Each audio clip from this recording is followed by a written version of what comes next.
श्री महाराज जी का साथ आपको सबसे पहले निरोगी बनाता है।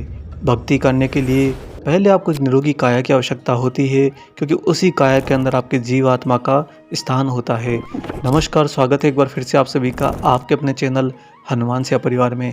आशा करते हैं कि प्रभु श्री हनुमान जी और परम पूज्य गुरुदेव बाबा नीम करोली महाराज जी आप सभी भक्तों पर असीम कृपा सदैव बनाए रखें। दोस्तों, आपके साथ भी जीवन में कभी कभी ऐसा होता होगा कि अनायास ही आपका शरीर किसी रोग को धारण कर ले। अचानक ही चलते हुए बिल्कुल स्वस्थ अवस्था में आप अस्वस्थ हो जाएं।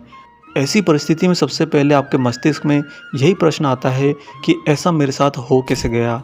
मैंने तो कुछ गलत किया नहीं, मैंने तो कुछ गलत खाया नहीं, ना ही मैं किसी संक्रमण के संपर्क में आया, फिर भला मैं कैसे एकदम से रोग को ग्रस्त हो गया। तो ऐसे प्रारंभिक समय में क्या किया जाए?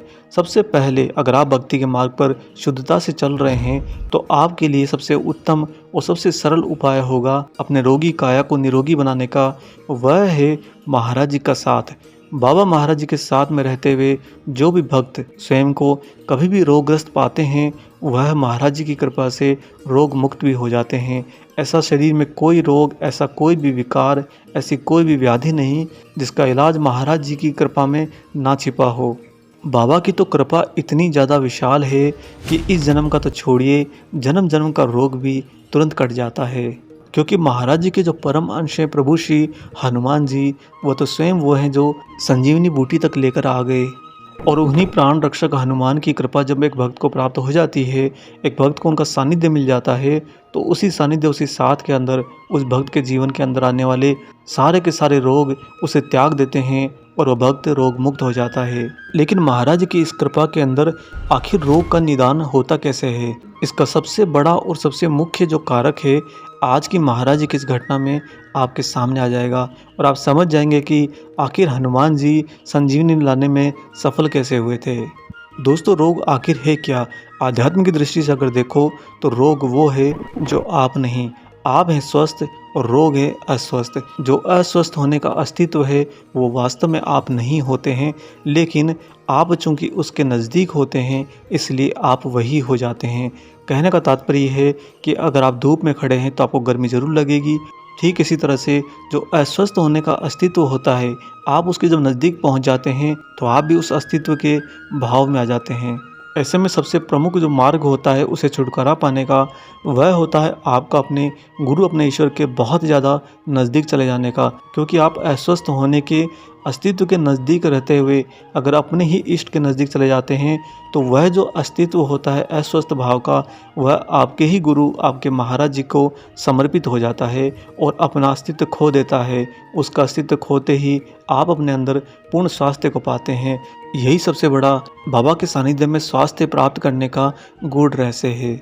आज आपको महाराज जी की एक बहुत ही प्रिय घटना सुनाते हैं, जिस घटना के अंदर आप जानेंगे कि बाबा के साथ रहने पर एक भक्त का रोग किस तरह से निदान पाता है और इसके साथ ही महाराज जी की उस कृपा के अंदर छिपा हुआ इसका मुख्य कारक क्या होता है, यह भी आप जान जाएंगे।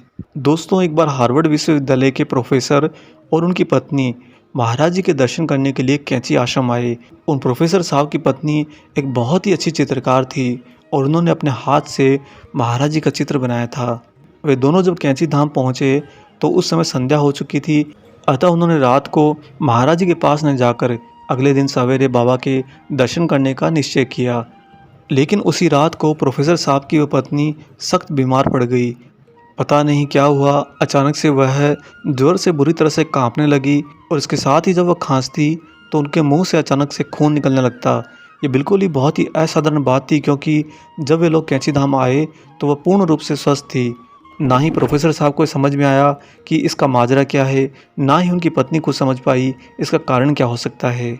किंतु खांसी के साथ में मुंह से निकलने वाला खून उनके लिए बहुत बड़ी चिंता बन गया था। और वैसे भी आने वाले समय में उन प्रोफेसर साहब का भारत में बहुत ही व्यस्त कार्यक्रम था और इसके लिए उसी दिन उन्हें वापस जाकर दिल्ली छोड़ना था। जब उनकी पत्नी की बीमारी के बारे में महाराज जी को बताया गया तो बाबा बोले कि वह दिल्ली आज ही जाएंगे।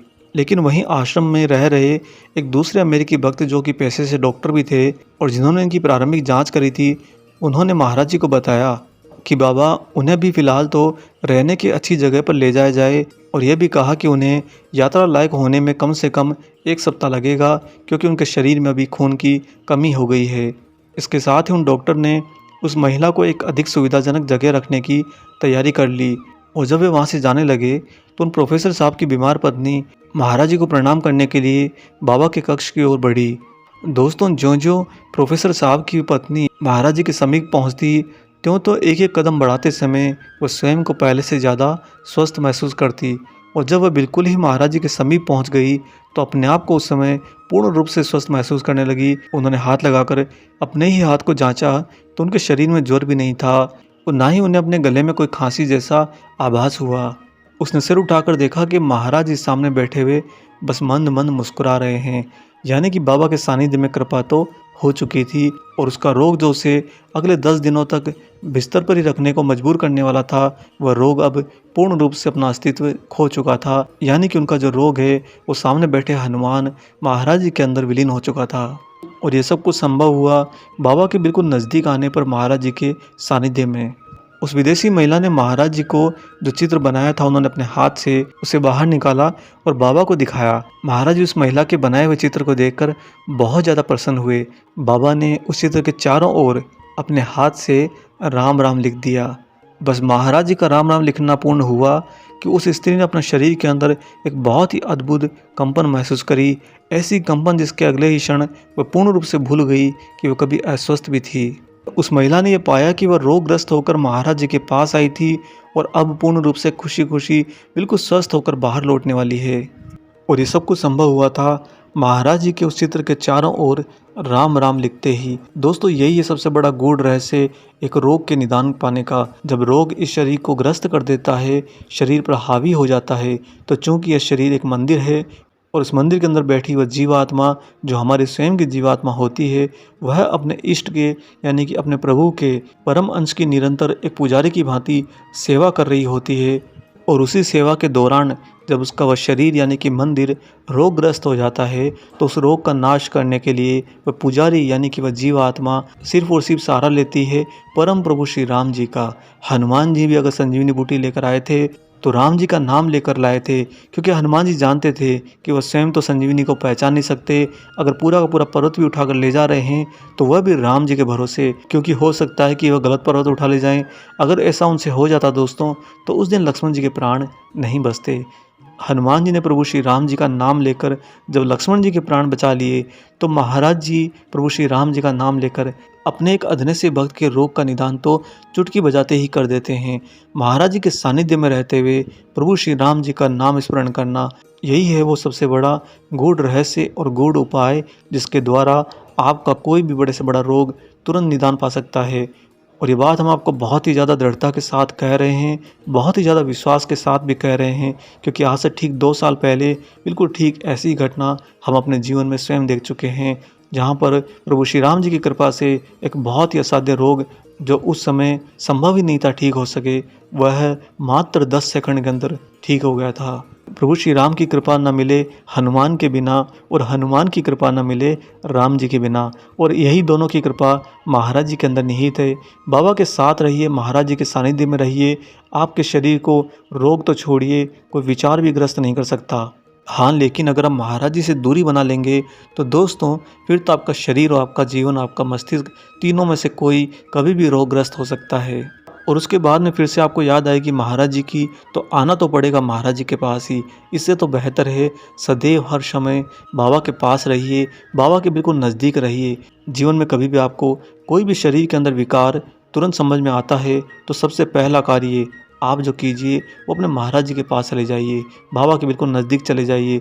दोस्तों, सबसे बड़ा जो रोगग्रस्त होने का लक्षण एक मनुष्य को अस्तित्व में लेकर आता है, वह लेकर आता है उस रोग पर उस मनुष्य का विश्वास। क्योंकि जो ही आपको शरीर में कोई लक्षण प्राप्त होता है, सबसे पहले आप ये विश्वास बना लेते हैं कि मैं तो बीमार हो गया हूँ, मुझे तो ये बीमारी हो गई है, मुझे तो ये रोग लग गया है।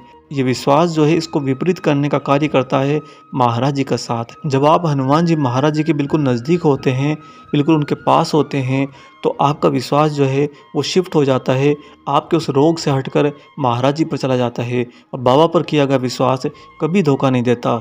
याद रखिएगा दोस्तों, महाराज जी का सानिध्य, महाराज जी का जो साथ है वो विश्वास का सबसे परम अस्तित्व होता है। महाराज जी के साथ में ही विश्वास अपने आप को अस्तित्व में रख सकता है। बाबा के साथ के बिना तो आपका विश्वास भी अपना कोई अस्तित्व नहीं रखता।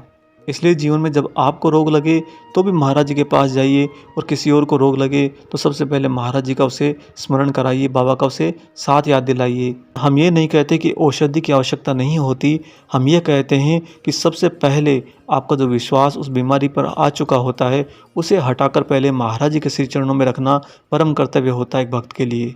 और हम यही उम्मीद करते हैं कि आप अपने जीवन के अंदर आने वाले समय में अगर गलती से कभी रोगग्रस्त हो जाएं तो महाराज जी की ऐसी कृपा होगी, प्रभु श्री राम जी की ऐसी कृपा होगी कि आपका रोग अगले कुछ ही क्षणों के अंदर स्वतः ही मिट जाएगा। जिस तरह ठीक प्रोफेसर साहब की पत्नी महाराज जी के दर्शन पाते ही पूर्ण रूप से स्वस्थ हो गई। आशा करते हैं दोस्तों आज का एक खास वीडियो आपको ज़रूर पसंद आया हो। वीडियो अगर अच्छा लगा है तो जाने से पहले इसे लाइक कर दीजिए, और अगर आप चैनल पर नए हैं तो चैनल को सब्सक्राइब भी कर लीजिए। इसके साथ ही इंस्टाग्राम पर हमारा पेज हनुमान सेवा परिवार को सर्च करके उसे वहां पर फॉलो भी कर लीजिए। मिलेंगे बहुत जल्दी ही एक और ऐसे ही अलौकिक अंक के साथ। तब तक अपना और अपने माता पिता का संपूर्ण ख्याल रखिए, और परम प्रभु श्री राम जी का निरंतर गुणगान करते हुए बाबा हनुमान और बाबा नीम करोली महाराज जी की निस्वार्थ होकर सेवा करते रहिए। जय सिया राम।